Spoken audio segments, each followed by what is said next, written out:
మహోన్నతుడా, ఘనమైన దేవుడా, తండ్రి మీ కృతజ్ఞత వందనాలు, స్తుతులు, స్తోత్రాలు తండ్రి. మమ్మల్ని అందరినీ ఇటు రీతిగా ఏకత్వంలో ఉంచి ఐక్యతతో విశ్వాసం తగినట్టుగా ఈ యొక్క దినాన తండ్రి పరిశుద్ధ దినములో మేము ప్రవేశించి ఏకత్వంతో ఏక మనసుతో ప్రభావ మేము స్తుతించడానికి సిద్ధపడిన స్థితిని బట్టి మీకు కృతజ్ఞత వందనములు, స్తుతులు, స్తోత్రాలయ్యా. మీరే ఆది నుంచి అంతవరకు నడిపించండి దేవా. మీరే అధ్యక్షులుగా ఉండి కాపరిగా ఉండి చక్కటి ఉపదేశాన్ని మాకు అందించండి. మా మధ్యకి విచ్చేసినటువంటి సహోదరులు బట్టి చక్కటి వర్తమానం మాకు దయచేయండి ప్రభువా. వినుచుండగా మా ఆంతర్యంలోను, మా దేహంలోను, మా శరీరంలోను, మా భౌతిక విషయంలో తండ్రి ఇంకా లోపాలు ఉన్నట్లయితే వాక్యం వినుచు ఉండగా సరిదిద్దుకొని క్రమబద్ధీకరించుకొని స్థిరమైన జీవితం తగినట్టుగా, విశ్వాసం తగినట్టుగా దేవా మీ యొక్క రాకడ సిద్ధపడినట్లుగా తండ్రి హెచ్చరిక తగినట్లుగా మేము జీవించడానికి సిద్ధపడలా సహాయం చేదేవా.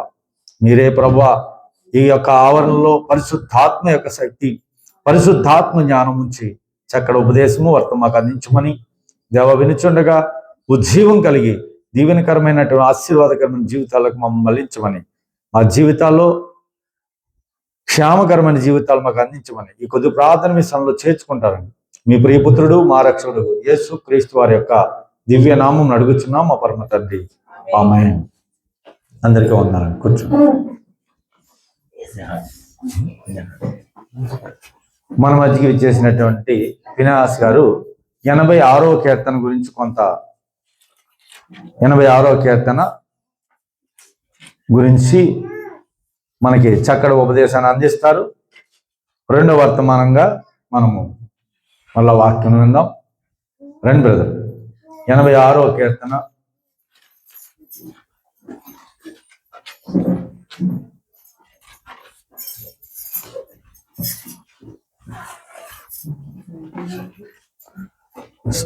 సహోదరులు సామెల్ గారు ఒక కుమారులు, ఈయన 2 సంఘాలని నడిపిస్తా ఉన్నారు. మన మధ్యకి రావడంతో సంతోషకరంగా.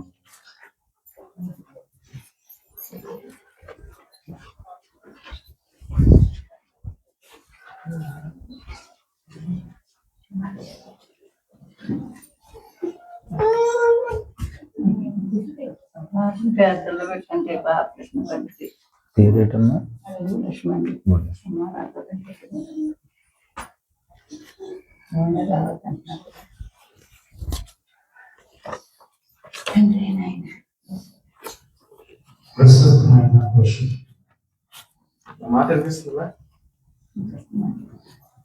ప్రశస్తమైన పరిశుద్ధమైన అనే నామముల కంటే పైన కలిగిన ప్రభు యేసుక్రీస్తు నామమున మీ అందరికీ 86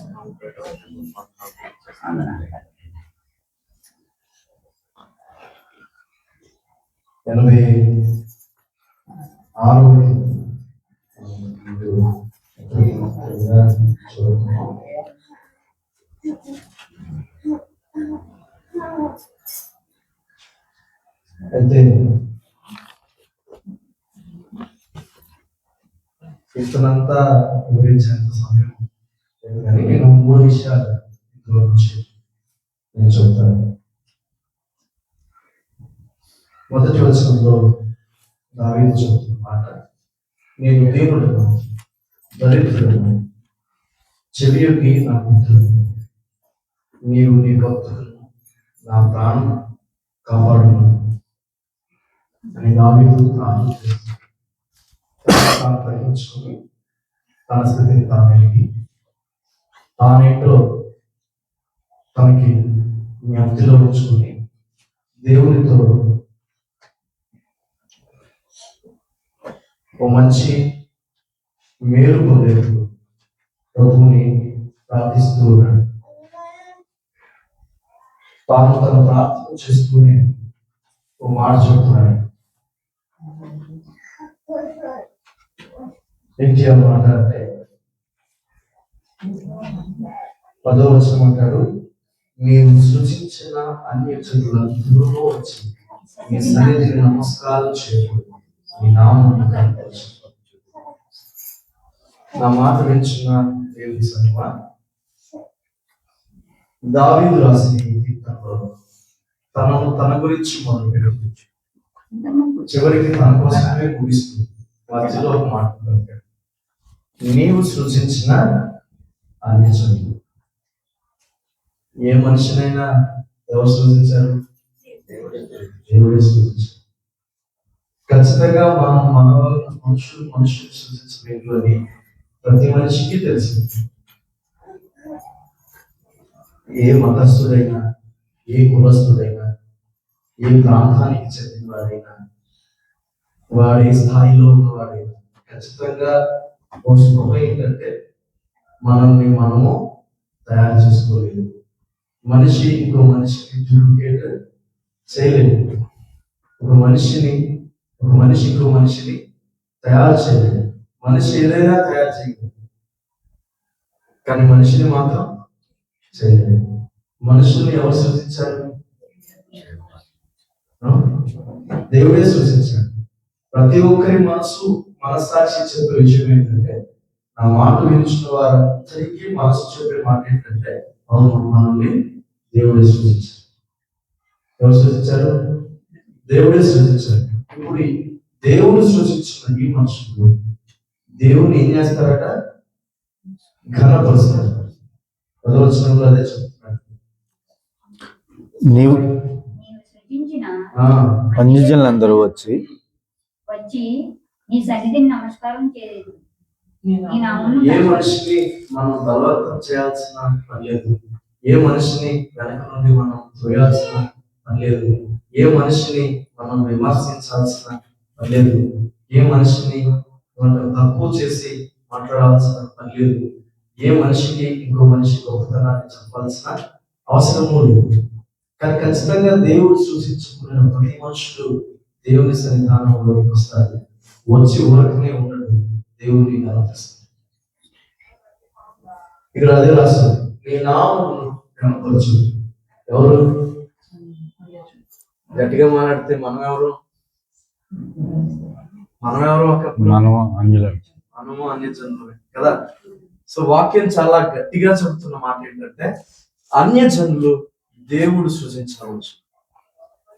సో అన్యజనులు కూడా దేవుడే సృజించుతాడు. కాబట్టి ఈ మనుషులు దేవుని దగ్గరికి వచ్చి దేవుణ్ణి గణపరుస్తారు. ఏం చేస్తారు? దేవుణ్ణి ఖచ్చితంగా గణపరచాలి. గణపరుస్తున్నాము, ఇంకా గణపరచబోతారు. ఇక ముందు కూడా చాలా మంది దేవుని దగ్గరికి వస్తారు. అయితే ఇప్పుడు చిన్న విషయం ఏంటంటే, దేవుణ్ణి మనుషులు గణపరచాలి. ఇక ముందు కూడా గణపరచడానికి మనుషులు దేవుని సన్నిధానంలోకి రావాలి. అంటే దేవుని దగ్గరికి వచ్చిన మనం దావీదులాగా 2 లక్షణాలు. ఈ 86వ కీర్తన మనకి మొదటి వచనము ఒక లక్షణాన్ని, రెండవ వచనము చివరి వచనం ఒక లక్షణాన్ని మనకి నేర్పిస్తుంది. మొదటి వచనం ఏం నేర్పించింది అంటే, నేను దీనుడును, దరిద్రుడు, చెవికి నా పుత్రుడు, నేను నీ భక్తుడును, నా ప్రాణం కాపాడు. తనని తాను చెప్తున్నాడు, నేనేం కనుని కాదు, నేనేం గొప్పవాడిని కాదు, నేనేమి ఉన్నతుని కాదు, నేనేమి పరిశుద్ధుని కాదు, కానీ ప్రభువా నేను మాత్రం నీ భక్తుని, నీ భక్తుని ప్రాణాన్ని నువ్వు కాపాడు అని దేవుణ్ణి ప్రార్థిస్తూ ఉన్నాడు. నేను దీనునే, నేను దరిద్రునే అని తను తానే తగ్గించుకుంటూ. ప్రతి క్రైస్తవుడు ఈ రోజు దేవుని సన్నిధానంలో గురించి ప్రార్థించేవారు, కానీ తనని తాను తగ్గించుకునే వాళ్ళు, తనని తాను గుర్తించిన వారు, తన మొదటి స్థితిని మర్చిపోలేని వారు. నేను అక్కడి వాడిని కదా, నేను అలాంటి వాడిని కదా, నేను ఇలా ఉన్నవాడిని కదా, ఈరోజు ఇలా ఉన్నాను అంటే కారణం అని మొదటి స్థితిని మర్చిపోకుండా ప్రభు దగ్గర గోజాడుకోలేడు. నేను చూసి అనేక మంది జనులు దేవుడి దగ్గరికి వచ్చి కనపరచాలా, నిన్ను చూసి అనేక మంది దేవుడి దగ్గరికి వచ్చి స్తుతించాలా, అనేక మంది నిన్ను చూసి దేవుని సన్నిధానంలోకి చేరాలా. అవును, ఈరోజు క్రైస్తవునిగా నువ్వు చేయాల్సిన మంచి బాధ్యత ఏంటి?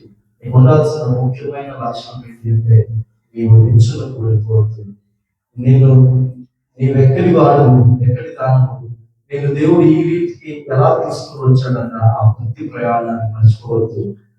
నీవు మొదటి స్థితిని మర్చిపోకుండా అవును ప్రభువా, నేను అలాంటి స్థితిలో ఉన్నాను, అలాంటి స్థితిలో ఉన్నాను, నన్ను ఇప్పుడు ఇలా నీకో, నీ భక్తురాలు నీకు, నీ భక్తుని నీకు నన్ను జ్ఞాపకం చేసుకో, నన్ను మర్చిపోవద్దు. నా ప్రాణం నరకంలో పోకూడదు, నా ప్రాణం నువ్వు విడిచిపెట్టిన గుంపులో ఉండిపోకూడదు, నా ప్రాణం నీవు లేని అంటారు నేను ఎరుగని మనుషుల మధ్యలో ఉండిపోకూడదు, నా ప్రాణం నేనే గుర్తించిన స్థితిలో ఉండకూడదు, నా ప్రాణాన్ని కాపాడు అని దేవుడు దావీదు ప్రార్థించినట్టు మనం కూడా ప్రార్థించాలి.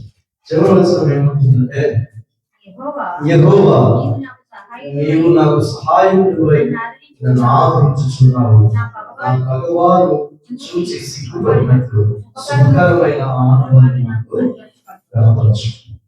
దావీదు దేవుని అడుగుతున్నావు మంచి మాట, నాకు ఒక ఆనవాలు, శుభకరమైన ఆనవాలు కావాలి.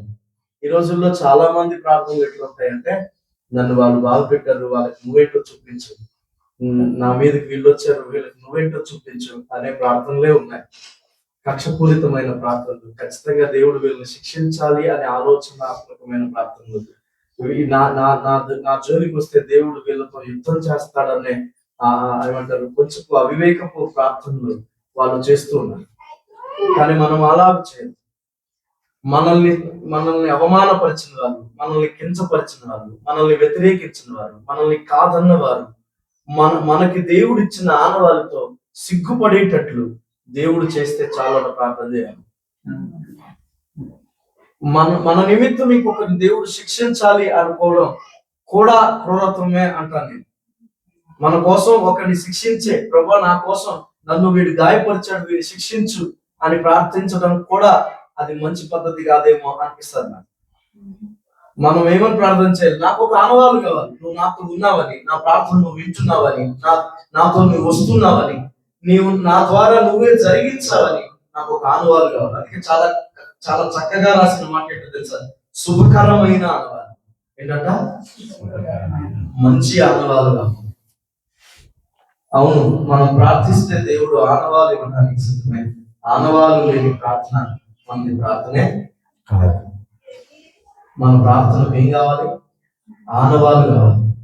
అబ్బో ఈ రోజుల్లో చాలా మంది చాలా పెద్ద పెద్ద ప్రార్థనలు చేస్తున్నారు, వింతైన ప్రార్థనలు చేస్తున్నారు. కానీ నేను మాట చెప్తాను, బైబిల్లో చాలా మంది ఉన్నారు దేవుని నుండి ఆనవాలు ఏం పొందినారు, దేవుని నుండి ఆనవాలు పొందినారు. కొర్నేలు ఇంటికి పేతుర్ని దేవుడు ఆనవాలుగా పంపించాడు. కొన్నేళ్ళ ప్రార్థనకు ప్రభువు ఒక శుభకరమైన ఆనవాలు ఇచ్చాడు. అన్నా ప్రార్థనకు దేవుడు ఒక ఆనవాలు ఇచ్చాడు. మరి మన ప్రార్థనకు ఆనవాలు ఆనవాలు ఆచరణాత్మకమైన స్థితిలో కార్యాన్ని దాల్చినప్పుడు అదే గొప్ప సాక్ష్యమైన విషయం. కొన్నిసార్లు ఆనవాలు చెరిగిపోతుంది, ఎందుకంటే అది ఆనవాలు నమూనా, దాన్ని చెప్పేయచ్చు, దాని మీద నిలబెట్టవచ్చు. అవునా? ఇప్పుడు నేనేమంటానంటే, మన ప్రార్థన ఆనవాలు పొందదు మీద ఖచ్చితంగా మన ప్రార్థన ఆనవాలు పొందేటట్టు కూడా చేస్తుంది. ఒకవేళ ఆనవాలు పొందిందైనా అయితే పొందిన ఆనవాళ్ళ మీద, దేవునికి ఇచ్చిన ఆనవాళ్ళ మీద నీవు ఏ రీతిలో కట్టబడతావు, ఏ స్థాయిలో కట్టబడతావు, లేదు కట్టబడలేక నువ్వు పొంది ఉండి కూడా నీ ఆనవాళ్ళని చెరిపేసుకున్నావా ఆలోచన చేయి. అనేక మంది అన్వేషణలు దేవుని సన్నిధానంలో వచ్చి దేవుని స్తుతించాలి, దేవుని కనపరచాలి అని దేవుని ఉద్దేశం.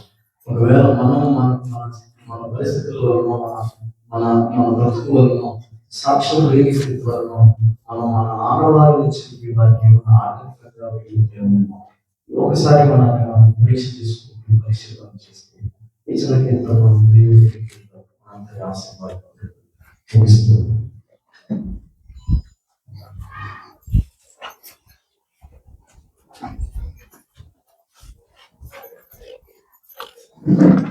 చక్కటి వాక్యాన్ని అందించినటువంటి వీటికి మన సంఘం తరపున వందనాలు తెలియజేస్తున్నాం. నిజమే, మరి మన ప్రార్థనలో ఒక ఆనవాలు ఉండాలి. ఉన్నదా?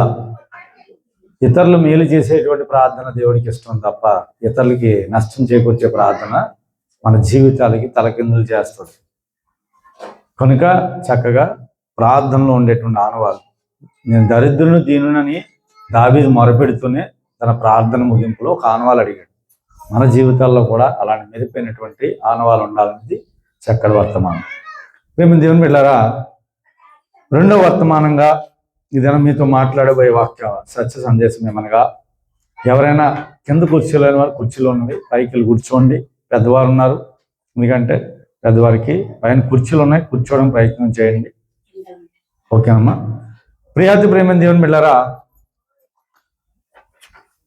ఈరోజు మీతో మాట్లాడబోయేటువంటి వాక్య సత్య సందేశం ఏమనగా, ఎక్కువగా చెప్పి మిమ్మల్ని ఇబ్బంది పెట్టను కానీ ఒక విషయాన్ని నేను మీ ముందుకి చేరవేయాలని ఆశపడుతూ ఉన్నాను. లూకాసు వార్త 16వ అధ్యాయము 10 నుంచి 13 వచనాలు ఎవరైనా తీయగలిగితే త్వరగా తీసి నాకు సహకరించగలని ప్లీజ్ ప్రేమపడి కోరుచున్నాను. మిక్కిలి కొంచెంలో నమ్మకంగా ఉండేవాడు ఎక్కువలోనూ నమ్మకంగా ఉండు. మిక్కిలి కొంచెంలో అన్యాయంగా ఉండేవాడు ఎక్కువలోనూ అన్యాయంగా ఉండు. కాబట్టి మీరు అన్యాయపు సిరి విషయంలోను నమ్మకముగా ఉండని ఎడల సత్యమైన ధనమును ఎవరు మీ వశము చేయును. మీరు పరుల సొమ్ము విషయములలో నమ్మకముగా ఉండని ఎడల మీ సొంతమైనది మీకు ఎవడిచ్చును. ఏ సేవకుడును ఇద్దరు యజమానులను సేవింపలేడు. వాడు ఒకని ద్వేషించి ఒకనిని ప్రేమించును, లేక ఒకనిని అనుసరించి ఒకని తృణీకరించును. మీరు దేవునిని సిరిని సేవింపలేరని చెప్పను. ప్రియాతి ప్రేమ దేవుని బిడ్డలారా, ఈ 3 వచనాలు చదువుతుండగా మీకేమనిపించింది? చక్కగా ఈ 3 వచనాల్లో ప్రభువారి దినం మనతో మాట్లాడుతున్న మాట, పరుల సొమ్ములో నువ్వు నమ్మకముగా ఉండకపోతే నీ కష్టార్జితం నీ దగ్గరికి రాదు. అర్థమవుతుందా మీకు? పరుల సొమ్ములో నమ్మకముగా ఉండకపోతే నీ చేతి కష్టం నీకు అందదు. రెండో విషయం చెప్తా ఉన్న మాట ఏంటి? ఒక సేవకుడైనా విశ్వాసి అయినా ఖచ్చితంగా ఒకరిని తృణీకరిస్తాడు, ఒకరిని అనుసరిస్తాడు. విశ్వాసులైన మనము ప్రభుని నమ్మకముగా ఆయనను వెంబడించి ఆయన మాదిరిని ఇతరులకు కనబరచాలనుకునే మనము, మన యజమానుడు ఎవరు? కింద చెప్తా ఉన్నాడు, దేవునికి సిరికి మీరు దాసులుగా ఉండలేరు. నేను మళ్ళీ చెప్తా ఉన్నాను, నేటి క్రైస్తవ సంఘాలలో వెలుగుదూత వేషం వేసుకుని కూర్చున్నది ధనము. ఆ ధనం అనేది మీ యొక్క దినచర్యలోకి వస్తే ధనము లోక సంబంధమైనది. మీరు దేవునిని వెంబడించేవారు కాదు, క్రీస్తు మాదిరిని ఇతరులకు కనబరచలేరు, ఆయన వలె సిలువ ఎత్తుకోలేరు, ఆయన వలె శ్రమలు అనుభవించలేరు. మీరు సిలువ త్యాగంలో ఆ త్యాగాన్ని గుర్తించలేరు. ఈ యొక్క విషయం లోతుగా చెప్తున్న మాట. నీ కష్టము నీకు దక్కాలన్నా నీ నిజాయితీను కాపాడుకొని జీవించవలసిందే తప్ప ఎట్లా వస్తుంది అనేది చాలా చక్కగా వివరిస్తున్నటువంటి ఈ 3 మాటల్లో మన యజమానుడు ఈ దినం ఎవరు? దేవుడా? దయ్యమా? దేవుడా? లోకమా? దేవుడా? మన కడుపా? ఎవరు మన పక్షాన్ని నిలబడ్డాం? దేవుని వెంబడిస్తున్నామా లేకపోతే దయ్యాన్ని వెంబడిస్తా ఉన్నామా? దయ్యం అంటే అపవాది, సైతాను, దురాత్మ. నీ క్రియలలో కూడా కనబడిచ్చేది. చాలా చక్కగా చెప్తా ఉంది, ఏ సేవకుడు ఇద్దరు యజమానులను సేవింపలేడు. చెప్పండి, మనం ఎటున్నాం? ఆ గట్టునున్నావా, ఈ గట్టునున్నావా? ఆ గట్టునుంటే అపవాది సంబంధం. ఈ గట్టున ఉన్నామా? మనము రెండు కాళ్ళ మీద పడవేసి ప్రయాణం చేస్తా ఉన్నామా? చెప్పండి. రెండు కాళ్ళ మీద పడవ, అటు పడవ, ఒక కాలు మీద ఒక పడవ, ఇంకో కాలు ఇంకో పడవ మీద వేస్తే మనం ఎక్కడికి వెళ్తాం? గమ్యము చేరుకోగలమా? ఏమవుతాం? ఈ పడవ ఇటు జరిగినా, ఆ పడవ అటు జరిగినా మనం ఎక్కడ పడిపోతాం? నీటిలో పడిపోతాం. అందుకే అన్నాడు, ఏ సేవకుడు ఇద్దరు యజమానులు సేవింపలేడు. నేటి క్రైస్తవ సమాజం సేవకుడైనా విశ్వాసి అయినా చాలా మంది ఏం చేస్తున్నారంటే సిరివైపు తల ఒగ్గి క్రైస్తవంలో ఉన్నటువంటి దైవ మర్మాన్ని మర్చిపోతా ఉన్నారు. నేను మరలా చెప్తా ఉన్నాను, మనము దేవునికి దాసులమా, సిరికి దాసులమా? ప్రశ్న వేసుకోవాలి.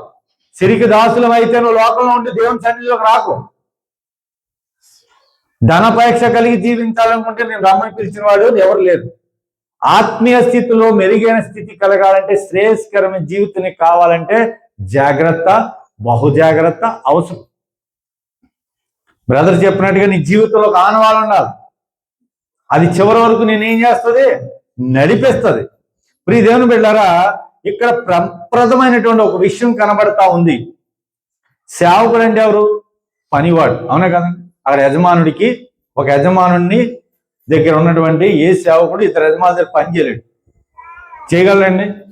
చాలా మంది గమనించండి, మనకి ఎక్కడికైనా పనికి వెళ్ళాం అనుకోండి, ఒక ఇద్దరు చోట మన పని కుదిరాం అనుకోండి, ఆ పని కుదిరినటువంటి ఇద్దరు చోట ఏదో ఒక సమయంలో ఒక యజమానుడికి దగ్గరికి ఆలస్యంగా వెళ్ళడానికి జరుగుతుంది.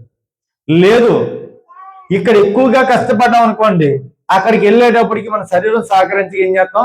ఆ పనిలో కొంత వెసులుబాటు, నీరసం కలిగి అతని దగ్గర తీసుకున్నటువంటి ఆ ధనానికి న్యాయం చేయం. తీసుకున్నటువంటి జీతానికి ఏం చేస్తాం? మనం న్యాయం చేయం. ఎందుకని? ముందు యజమాని దగ్గర మన శరీరం అంతా కూడా కష్టపడిపోయాం కనుక బలహీనం అయిపోయింది. అతని దగ్గర తీసుకున్న డబ్బులకి న్యాయం చేయలేం, కానీ పని చేస్తాం. మనము దేవుని యొక్క బిడ్డలుగా ఉండగలిగితే దేవుని వైపే జీవిస్తాం.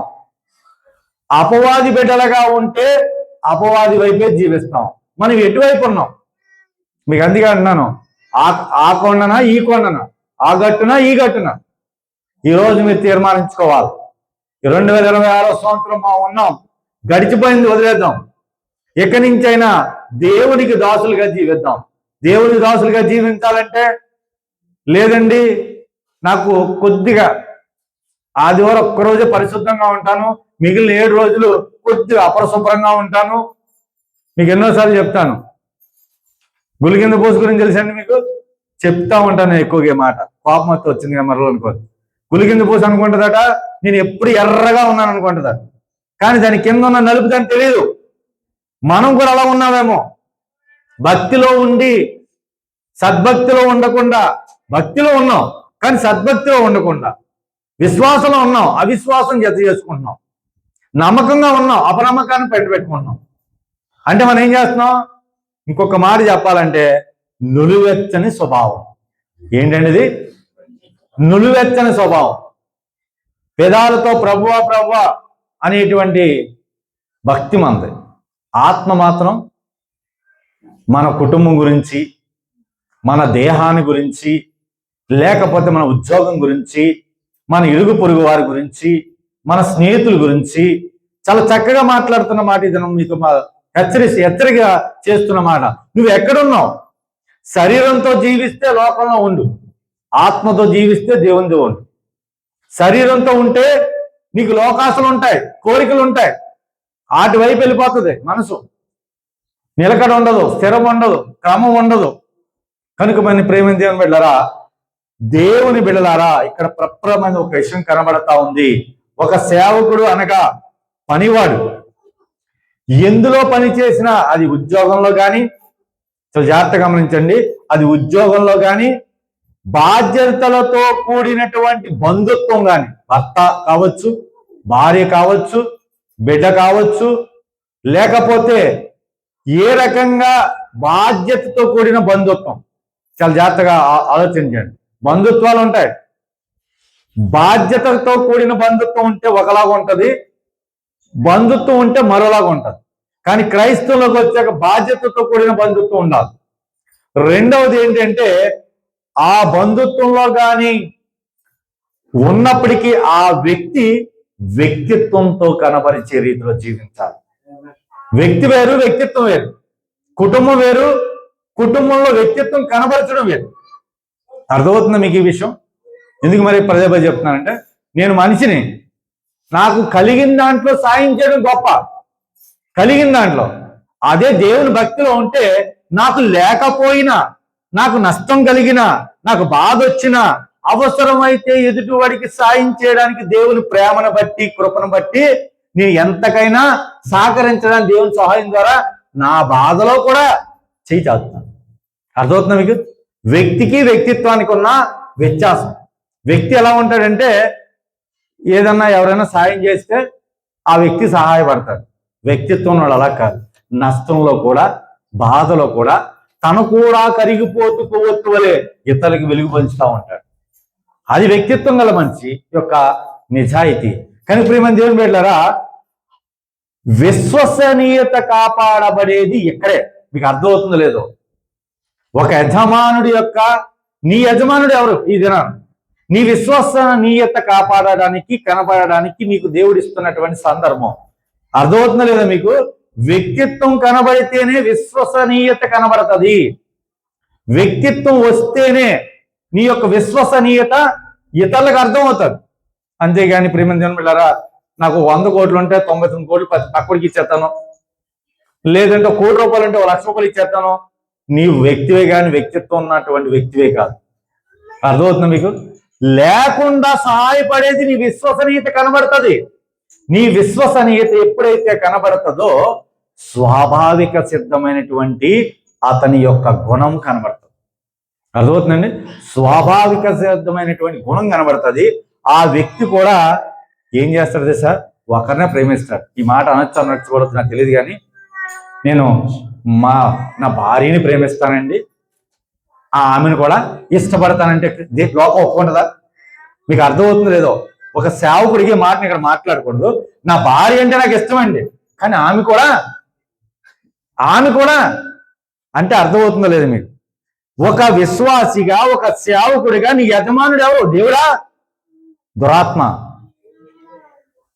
లేదండి, నా భార్యకి సంవత్సరంలో 100 రోజులు ఇస్తానండి, మిగిలిన రోజులు అంటే ప్రియదేవన్ బిడ్డ, నీ జీవితము 2 కాళ్ళు వేస్తా ఉన్నావు.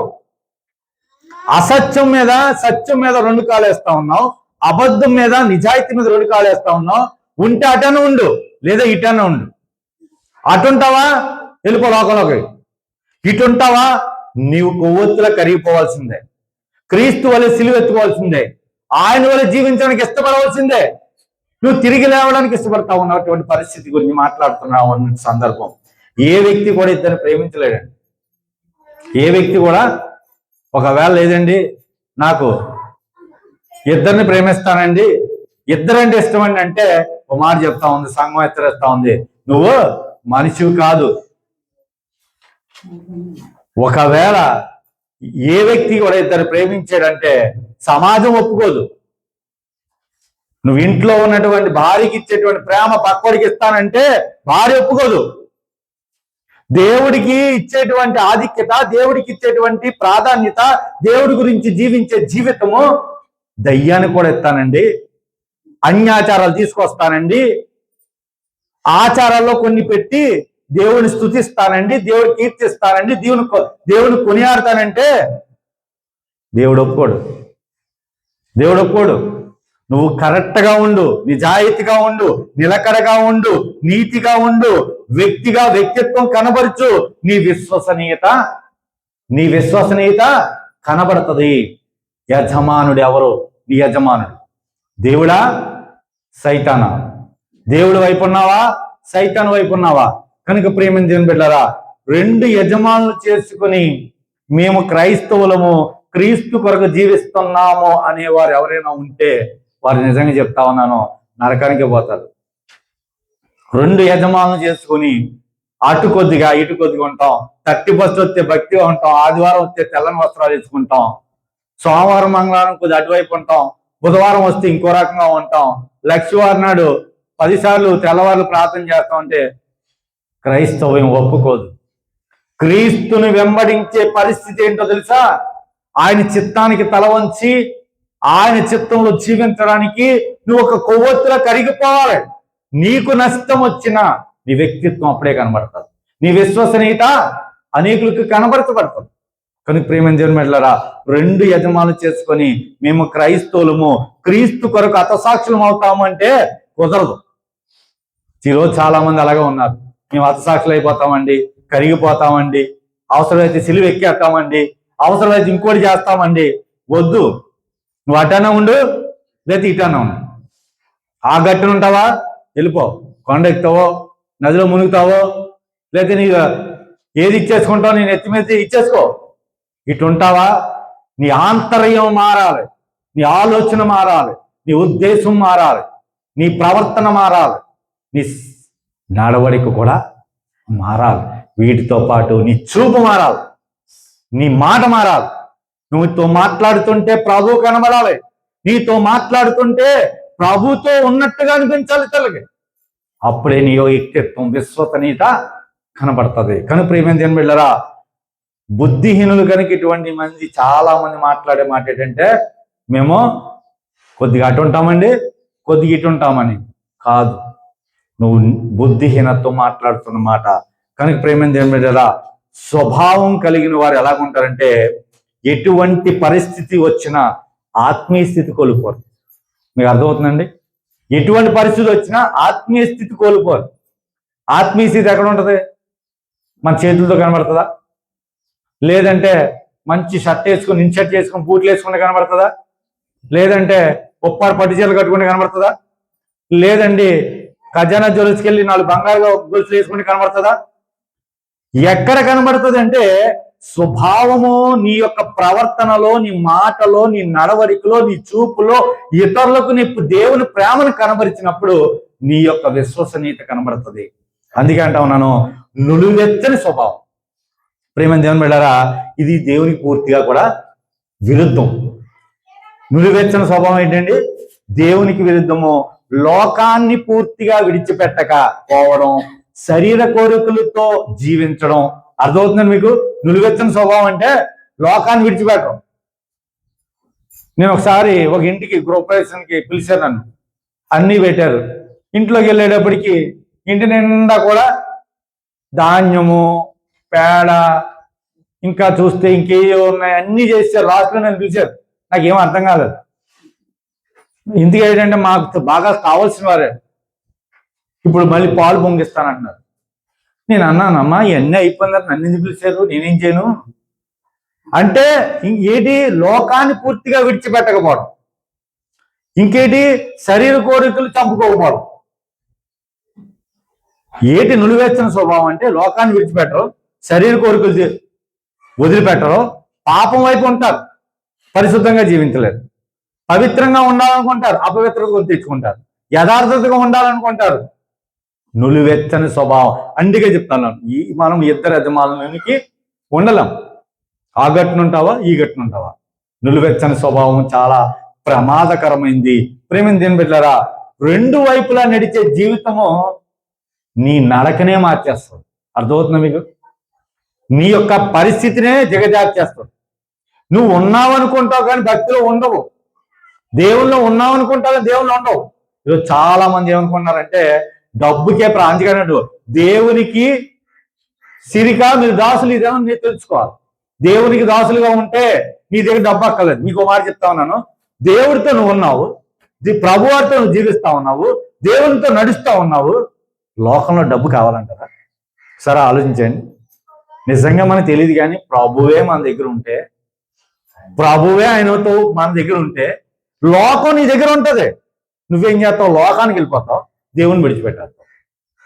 లోకం కొరకు చాలా మంది ఏం చేస్తారంటే ఆరోగ్యం బాగుపడ్డాక వస్తాను, ఇల్లు కట్టుకున్నాక వస్తాను, బెడ్లు పో. కనుక ప్రేమించండి బిడ్డ, ప్రభువే గాని నీతో ఉంటే, ప్రభువుతో నువ్వు జీవిస్తే, ప్రభువులో నీవు ఉంటే నీ యొక్క విశ్వసనీయత నీకేమంటుంది? నీకు అర్థం ముందు కనబడినట్టు కనబడుతుంది. అనేకులకు సాకారంగా ఉంటావు. క్రీస్తు మాదిరిని కనపరిచినప్పుడు నీవు పచ్చని ఎడారు. ముందు వారం కాక అంత ముందు వారం చెప్పాను, ఎంతమంది గుర్తుందో. పచ్చదనం కనబడాలంటే ఏం కావాలి? ఫలించాలంటే ఏముండాలి? వాక్యం అనే నీరు ఉండాలి. ఈరోజు ఎక్కడా లేదండి. వాక్యము చెప్తే రారు సంఘాల్లోకి, వాక్యంతో మాట్లాడితే రారు. పచ్చదనం ఎక్కడ వస్తుంది? ఫలించే తత్వం ఎక్కడ వస్తుంది? క్రీస్తుని వెంబడించే గుణం ఏది? ఆయన వల్ల సిలువెత్తుకునే స్వభావం ఏది? ఆయన కొరకు జీవించే నడిచే నడక ఇది. కనుక ప్రేమంజన్ బిళ్ళరా, రెండు వైపులా నడిచే జీవితము ప్రమాదకరమైంది. కనుక చెప్తా ఉందన్నమాట, విశ్వాసం నుండి వచ్చిన వారైతే అన్య ఆచారాలు పట్టుకొని భక్తులుగా చలామణి అవ్వకండి. విశ్వాసిగా ఉండడానికి నువ్వు వస్తే అన్య ఆచారాలు అంటే ఏంటి? మునుపటి నీ యొక్క జీవితంలో నువ్వు ఏ స్థితిలోంచి వచ్చావో ఆ స్థితిలో నీకున్నటువంటి మునుపు తెలియనటువంటి ఆ ఛాందస్తవాదాల మధ్య నీ జీవితాన్ని నువ్వు తృణప్రాయం చేసుకొని నిరూపించుకోవడానికి విచ్చేస్తాను క్రీస్తు కొరకు జీవించడానికి. ఇప్పుడు ఎలా ఉండాలి? నిలకడ ఉండాలి, స్థిరం ఉండాలి, క్రమం ఉండాలి. భక్తి తగినట్లుగా ఆ నులివెచ్చిన స్వభావం ఉంటే ఆయన ఒప్పుకోడు. ఉంటే అటు ఉండు, లేకపోతే ఇటు ఉండు. కనుక ప్రేమించడం మీద ప్రకటన గ్రంథము 3వ అధ్యాయము 15-16 వచనంలో ఎవరైనా తీసినట్లయితే, నీ క్రియలు నేను ఎరుగుదును. చాలా చక్కగా చెప్తున్న మాట ఏంటంటే, నీ క్రియలు నేను ఎరుగుదును, నీవు చల్లగానేను వెచ్చగానేను లేవు. నువ్వు చల్లగా ఉండు, లేదంటే వెచ్చగా ఉండు. నువ్వు నులివెచ్చగా మాత్రం ఉండద్దు. నులివెచ్చగా ఉండేలా దేవుడు ఏమంటున్నాడండి? ప్రభువారు ఏమన్నారు? నోట్లోంచి ఉమ్మేస్తాను అంటున్నాడు. మనం ఎలా ఉన్నాం? నులివెచ్చగా ఉన్నామా? ఇద్దరు యజమానులకి మనం ఆదివారం ఒక యజమానుడు, సోమవారం శనివారం వరకు మరొక యజమానుడు. పండుగ వచ్చి సంక్రాంతి వస్తే ఇప్పుడు ఈ యొక్క విధానంలోకి వస్తే ఏమైపోతున్నాం? మనం ఆచారాలు పట్టుకుంటాం. వద్దు. ఇక్కడి నుంచి నీతిగా జీవించడం ప్రయత్నం చేద్దాం. భక్తిగా ఉన్నాం, దేవుని శక్తిగా ఉన్నాం. లోకాసుల మధ్య వెళ్ళకండి. ఇక నుంచి నీ జీవితం ఎలాంటిదంటే కరిగిపోవడానికే ఉండాలి. లోకం అయిపోద్ది ఇంకా. కనుక నీవు ఎలా ఉండాలంటే నీ జీవితము ఒక కొవ్వొత్తు వలే కరిగిపోవాలి. ఆ కరిగిపోయిన దాంట్లోంచి తలకు వెలిగిపోవాలి. ఆ వెలుగులో నీవుకి నష్టం వచ్చిన అనేక మందికి. కనుక లోకం వైపు ఇంకా చూడడం అనేది ఇక నుంచి మనం ఆపేద్దాం. లోకం ఏంటంటే ధనంతో ముడి ఉంది. దేవునితో ముడిపడితే నీకు లోకం అవసరం లేదు. కానీ ప్రేమించడం ఖండించేయమ్మ 3వ అధ్యాయము 15-16. మళ్ళీ చదువు, ఫస్ట్ నుంచి చెప్తాను. నీ క్రియలు నేను ఎరుగుదును, నువ్వు చల్లగానేను వెచ్చగానేను లేవు. నువ్వు చల్లగానేను వెచ్చగానేను ఉండినా మేలు. నువ్వెచ్చనగా ఉన్నావు కనుక నేను నిన్ను నా నోట నుండి ఉద్దేశించున్నాను. నీవు దౌర్భాగ్యుడువును, దిక్కుమాలిన వాడును. జాగ్రత్తగా గమనించండి, దేవుడు మాట్లాడుతున్న మాట. నువ్వెచ్చగా ఉన్నావు, కొద్దిగా అటు ఇటు ఉన్నావంటే దేవుడు అంటున్నాడు నువ్వు దౌర్భాగ్యుడు వాడ, దిక్కుమాలిన వాడాట. ఇంకేమంటున్నాడండి? దరిద్రుడు వాడ, గుడ్డివాడు వాడు. చూడండి ఎన్ని మాటలు ఉన్నాయి. అంటే నులివెచ్చన స్వభావం. ఒక యజమానుడిగా నువ్వు ఒకే యజమానుడికి పనిచేస్తే, ఒక యజమానుని నమ్ముకొని జీవిస్తే, ఒక భక్తిలో నువ్వు నడిస్తే నీ జీవితం ఎలాగ ఉంటుందో తర్వాత వాక్యం చెప్తా ఉంది. ఒకవేళ అలా కాకుండా అటు ఇటు ఉంటే, నులివెచ్చగా ఉంటే ఏమంటాడటండి? నువ్వు దౌర్భాగ్యుడును, దిక్కుమాలిన వాడును, దరిద్రుడును, గుడ్డివాడును, దిగంబరునై ఉన్నావని ఎరుగక నేను ధనవంతుడును, ధనవృద్ధి చేసి ఉన్నాను, నాకేమీ కొదువు లేదని చెప్పుకుంటున్నావు. మన అందరూ అదే చేస్తాం కదా, అదే చేస్తామండి. ఇప్పుడు మన ఎగ్జాంపుల్, ఇప్పుడు ఎక్కడైనా 1,00,000 రూపాయలు ఎత్తున్నారు ఆదివారం అంటే, వచ్చే ఆదివారం వద్దామే, ఈ ముందు వెళ్ళిపోతాం మనం. మీరే కాదు, శరీరముకున్న గుణం అది. శరీరం ఆ దౌర్భాగ్యం దాని కొరకే పోకలాడతాం. దేవుడు అంటా ఉన్నాడు, నువ్వు యజమానుడిగా ఒక యజమానుడికి నువ్వు పని చేస్తే దానిలో జీతం తగిన రీతిలో నీకు నిత్యరాజ్యం ఉంది, పరలోక రాజ్యం ఉంది. కాదు అనుకుంటే ఏమవుతుందో? నువ్వు దౌర్భాగ్యుడు. ఆ మాటలు వింటా ఉంటే గుడ్డివాడు అంటున్నాడు, కళ్ళుండి గుడ్డివాడు అంట. ఇంకేమన్నాడు చూడండి, దిగంబరి అంటే బట్టలు లేనివాడు. అంటే నులివెచ్చని గుణము నీలో ఉంటే, నులివెచ్చని స్వభావం నీలో ఉంటే, నులివెచ్చని ఆలోచన నీలో ఉంటే, నులివెచ్చని భక్తి నీలో ఉంటే, నులివెచ్చని విశ్వాసము కూడా నీలో ఉంటే నువ్వు ఈ జాతికి చెందినవాడు. ఏంట జాతి? దౌర్భాగ్యుడివి, గుడ్డివాడివి, దిగంబరివి, ఇంకేటండి దిక్కుమాలిన వాడివి. ఇంకా ఇంకా ఇన్ని పదాలు, ఈ 6 పదాలు చదువుతా ఉంటే మన కళ్ళ ముందు కనబడాలి మనం ఏంటో. మన కళ్ళ ముందు మన కంటికి కనబడాలి. కానీ ప్రేమ దేవుని వెళ్ళారా, నువ్వు ఎటు పక్క ఉన్నావు? అటు ఇటుగా ఉంటే దేవునికి అసహ్యం చేసుకుంటాడు. అది మోసకరమైన జీవితము. లేదండి, ప్రభు బలలో ప్రభు ఆదివారం, మొదటి ఆదివారం ఒకలా ఉంటానండి, మిగిలిన ఆదివారాలు ఇంకోలా ఉంటాను, 31st వస్తే ఇంకోలా ఉంటాను, క్రిస్మస్ ఇంకోలా ఉంటాను. వద్దు, ఆయన నిన్ను రమ్మని పిలవట్లేదు. ఏం చేస్తున్నావు తెలుసా? నువ్వు మాట చెప్పమంటారా? స్వయంగా దేవుడినే మోసం చేస్తున్నావు. దేవుడినే మోసం చేస్తున్నావు. మనుషులు మోసం చేస్తే పర్వాలేదు, నీకు ఏదో లాభం వర్తించు. ఓ రియల్ ఎస్టేట్ వ్యాపారస్తులు ఉన్నానుకోండి, ఇది కొనుక్కుంటే ఇక్కడ విమానం ల్యాండ్ అవుతుంది, లేకపోతే ఈ ల్యాండ్ కొనుక్కొని బాగుపడతావు, ఏదో రకంగా 10 రూపాయల కోసం అమ్మి పెట్టేస్తాడు. లేదంటే ఒక సేల్స్ మ్యాన్ ఉన్నాడు అనుకోండి, ఇది కొనుక్కుంటే ముఖానికి రాసుకుంటే మీరు అంత అందగతి అయిపోతారు, లేదా మరేదో అయిపోతారు. ఆడు అమ్మేస్తాడు మోసం చేసి. నువ్వు చేసే మోసం మనుషులు చేయట్లేదు. నువ్వు నీ యొక్క భక్తి, దౌర్భాగ్యమైన భక్తి, నువ్వేం చేస్తావు? స్వయంగా దేవుడే మోసం చేస్తున్నావు. దేవుణ్ణే మోసం చేస్తున్నావు. అంటే ఈ ప్రపంచంలో నీకంత మోసగాడు ఎవడు లేడు. నీకన్నా మోసగాడు ఈ ప్రపంచంలో ఎవడు లేడు. వాక్యం చెప్తున్న మాట, భక్తుడిలా ఉంటూ లోపల అట్టండి కుశుద్ధం ఉందట.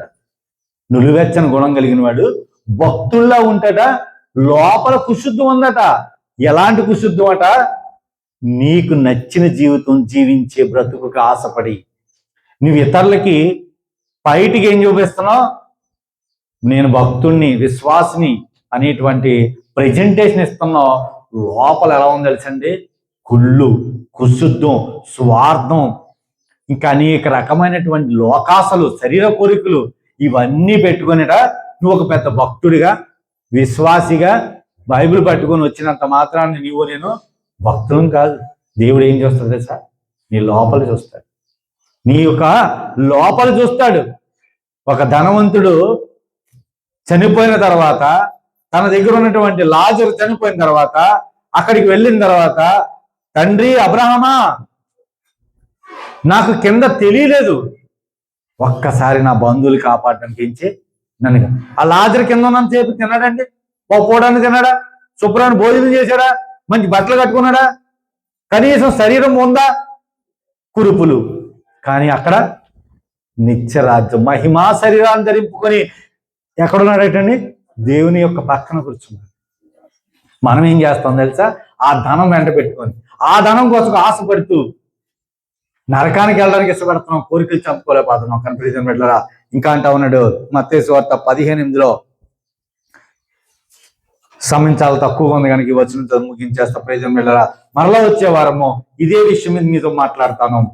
మత్తయి సువార్త 15:8. ఈ ప్రజలు నన్ను ఏంటండి ఏమంటున్నాడండి? నీవు ఒకవేళ ఇద్దరు యజమానులకు ఉండి నులివెచ్చని గుణం ఉంటే, వాక్యం హెచ్చరిస్తున్నాడు, వేషధారులారా, ఈ ప్రజలు తమ పెదవులతో పైకి మాత్రం అబ్బబ్బబ్బబ్బా ఎలాంటి మీటింగ్లు, ఎలాంటి పబ్లిక్ మీటింగ్లు, ఎలాంటి కరపత్రాలు, పదే మీటింగ్లు పెట్టేసేటువంటి, కానీ అంటే వీళ్ళు ఎవరటండి? వేషధారులారా. వారి హృదయం నాకు దూరముగానున్నది. వారి హృదయం అటండి దూరంగా ఉందట. మనుషులు కల్పించిన చూడ జాగ్రత్త గుర్తించుకోండి. మనుషులు కల్పించిన పద్ధతులు దైవోపదేశములని బోధించు. నేటి క్రైస్తవం అదే చేస్తా ఉందండి. నేటి క్రైస్తవం అదే చేస్తా. అందులో నేనుంటే మీరు నిలదీసి అడగాలంటే వాక్యం అర్థం దగ్గర కూర్చొని గ్రంథాన్ని తిరగేసి చదివి, సేవకుడా నువ్వు చెప్పేది ఇది తప్పు, ఇది కరెక్ట్ అని చెప్పగలిగేటువంటి జీవితం మీలో ఉండాలి. ఎప్పుడు వస్తుంది? ముందు వారం, అంత ముందు వారం చెప్పా, వాక్యము చదువుతా ఉంటే నువ్వు పచ్చగా ఉంటావు, ఫలిస్తావు. నీ తర్వాత అందుకని చెప్తాను ఎక్కువ, రెవల్యూషన్ త్రూ జనరేషన్ స్టార్ట్ అయింది. చాలా మందికి ఇది విషయం అర్థం కావట్లా. ప్రకటన గ్రంథంతో ఆగిపోయింది అనుకుంటున్నావు. రెవల్యూషన్ త్రూ జనరేషన్ స్టార్ట్ అయింది. నీ జీవితం పచ్చగా ఉండాలి అంటే తర్వాత. ఇప్పుడు స్వామి గారు బాగా సంపాదించి కొడుకు ఇవ్వాలనుకుంటారు. నిజానికి కొడుకు ఇస్తే పాడు చేస్తాడు. నేను చెప్తున్నమాట, కొడుకు కాదు, మనవడికి మనవడికి మనవడికి అది ఉండాలంటే భక్తిలో పెంచు. మీకు ఆ విషయం అర్థమవుతుందా? రెవల్యూషన్ త్రూ జనరేషన్ స్టార్ట్ అవ్వాలంటే నువ్వు ఫలించాలంటే ఎక్కడ ఉండాలండి? వాక్యము దగ్గరే ఉండాలి, వాక్యముతోనే ఉండాలి. ఇద్దరు యజమానులుగా నువ్వు ఒకవేళ స్వీకరిస్తానండి, కొద్ది రోజులు లోకంలో ఉంటా, కొద్ది రోజులు భక్తిగా ఉంటా, కొద్ది రోజులు ఆ జీవితం అలా ఉంటానంటే దేవుడు ఒప్పుకుంటా. అందుకే అన్నటువంటి మత్తయి 15:8 చదువునాను. వేషధారులారా, ఈ ప్రజలు తమ పెదవులతో ఏం చేస్తున్నమాట అండి? ప్రజలందరూ పెదవులతో గణపరుస్తున్నారు, వారి హృదయము నాకు దూరముగా ఉన్నది. మనుషులు కల్పించిన పద్ధతులను దైవోపదేశములని బోధించుచు వారు నన్ను వ్యర్థముగా ఆరాధిస్తున్నారు. ఇదే జరుగుతా ఉంది నేటి. మనం ఎక్కడ ఉన్నాం? ఆ వాటిని సంఘాల్లో తీసుకొచ్చి, అన్యాచారాలు తీసుకొచ్చి, అవిశ్వాసముతో ఉంటూ, భక్తి లేక, సిరికి దాసుడువా దేవునికి దాసుడువా? దేవుని వైపు ఉంటావా? నీ భక్తి ఎలా ఉంటుందో తెలుసా? ఎడారిలో కూడా నువ్వు నడుస్తూ ఉంటే నీ వెనకాల మొక్కలు మొలుస్తూ ఉంటాయి.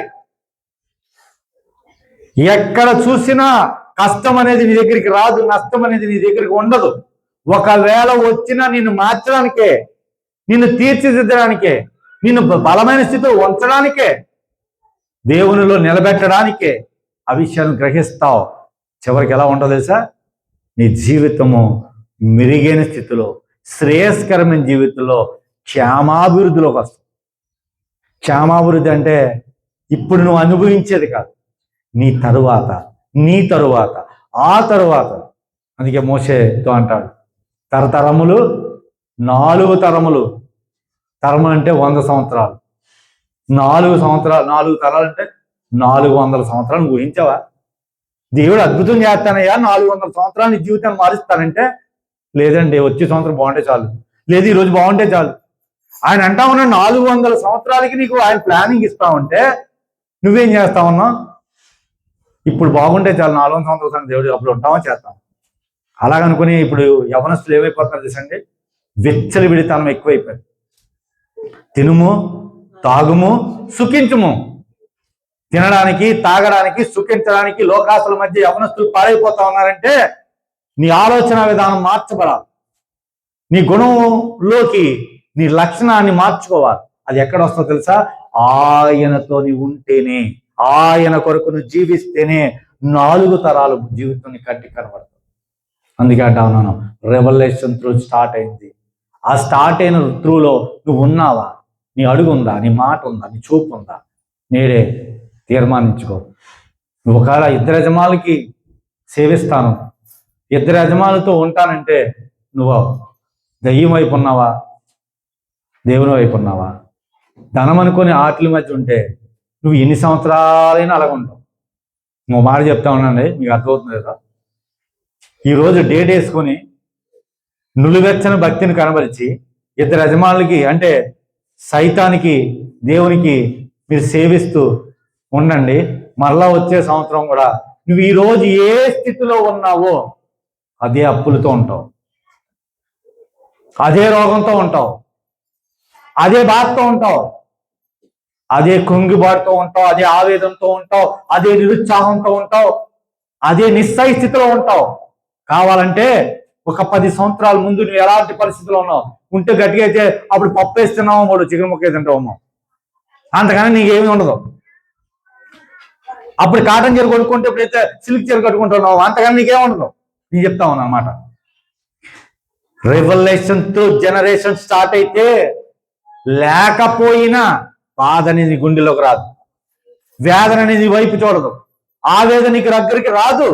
నీ జీవితము ఒక ఉజ్జీవం కలిగినట్టుగా, ఎప్పుడు సంతోషమే, ఎప్పుడు ఆనందమే. కానీ ప్రియమైన జన్మలారా, మీకు మరలా చెప్తా ఉన్నాను, ఇదే విషయం మరలా వచ్చి మాట్లాడతాను. సమయం చాలా తక్కువ ఉంది కనుక రోమిలు రాసిన పత్రిక 8వ అధ్యాయంలో ఒక బలమైన మాట మాట్లాడుతూ ఉంటాడు. వచ్చేవారు ఇదే విషయం చెప్తా.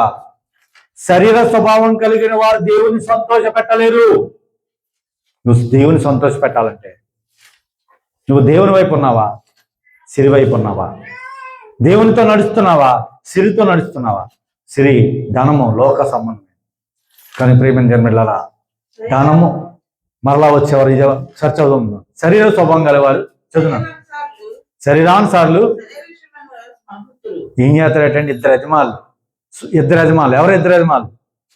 ఒకటి దురాత్మ, ఒకటి దేవునాత్మ. ఇద్దరు యజమానులతో ఉన్నవాడు నులివెచ్చని స్వభావం వస్తుంది. నులివెచ్చని స్వభావం వచ్చిన వాడు భక్తి ఎలా ఉంటది? లోకంలో ఉన్న అన్యాచారాలు తీసుకొస్తాడు. ఇంకేం చేస్తాడు? చేతులతో చేసినటువంటి మనుషులు కల్పించిన పద్ధతులతో దేవుని ఆరాధించి ప్రారంభిస్తాడు. మీకు అర్థమైందో లేదో కానీ నేను మరలా వచ్చేవాడు ఇదే వివరంగా చెప్తా. మనుషులు కల్పించే పద్ధతులతో దేవుని ఆరాధిస్తే దేవుని ఎలా ఆరాధిస్తారటండి? వ్యర్థంగా ఆరాధిస్తారు. ఆ వ్యర్థంగా ఆరాధించేవాడి కార్యక్రమాలు ఎలా ఉంటుంది అండి? ఇవి ఉంటాయి. చదువునాను. శరీరానుసారులు శరీర విషయమై మనసుంతులు, ఆత్మానుసారులు ఆత్మ విషయమే మనసుంతులు. శరీరానుసారం మరణం ఏంటి?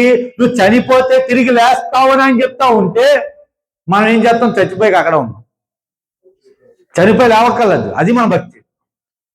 దేవుని చిత్తానికి తల వస్తే నువ్వు మరణించినా జీవింపడానికి. అందుకే నేనే మార్గము, నేనే సత్యము, నేనే జీవం.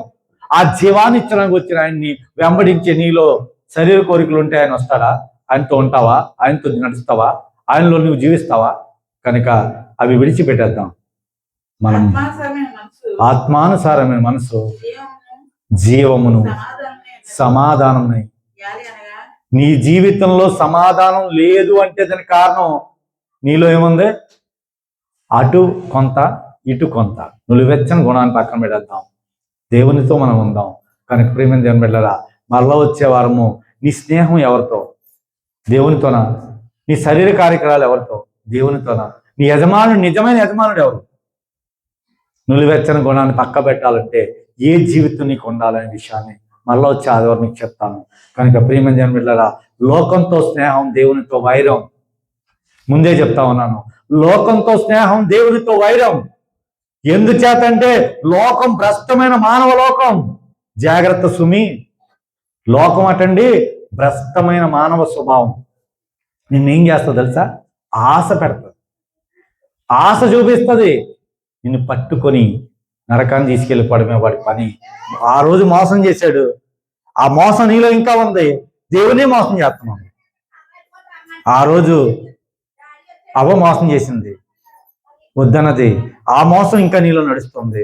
అలాంటి భక్తి దేవుడికి నచ్చదు, దేవుడికి ఇష్టం ఉండదు. పక్కన పెట్టేద్దాం. మనకు ఒకే యజమానుడు, ఆయనే ఎవరండి?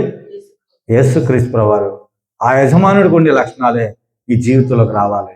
అది రావడానికి ప్రయాసపడతాం, వాటి కొరకు జీవిద్దాం. అవి ఏవైనా వచ్చి వారిని తెలుసుకుందాం, కల్పించుకుని ప్రార్థన చేసుకుందాం. పరిశుద్ధురాఘనమైన దేవుడా, నీకు కృతజ్ఞతావందనాలు, స్తుతులు, స్తోత్రాలయ్యా. మాకు ఇచ్చిన జీవితాన్ని తగినట్టుగా జీవించడానికి, మమ్మల్ని మెరుగైన పరిస్థితులను క్షేమంతో నడిపించండి. దేవా, విన్న వాక్యం ద్వారా శ్రద్ధ కలిగి ఆసక్తిగా భక్తిలో మమ్మల్ని నడిపించుకొని తండ్రి, మీరు ఇచ్చిన తలాంతులతో ప్రభా, రక్షణ తలాంతులు తగినట్లుగా రక్షించబడినట్లుగా మీ కొరకు జీవించే జీవితం మాకు దయచేయమని అడుగుచు ఈ కొద్దిగా ప్రార్థన మిషన్లో చేర్చుకుంటారని మీ ప్రియపుత్రుడు మా రక్షకుడు యేసు క్రీస్తు వారి యొక్క దివ్య నామం అడుగుచున్నాం మా పరమ తండ్రి. ఆమేన్. అందరికీ వందనాలు.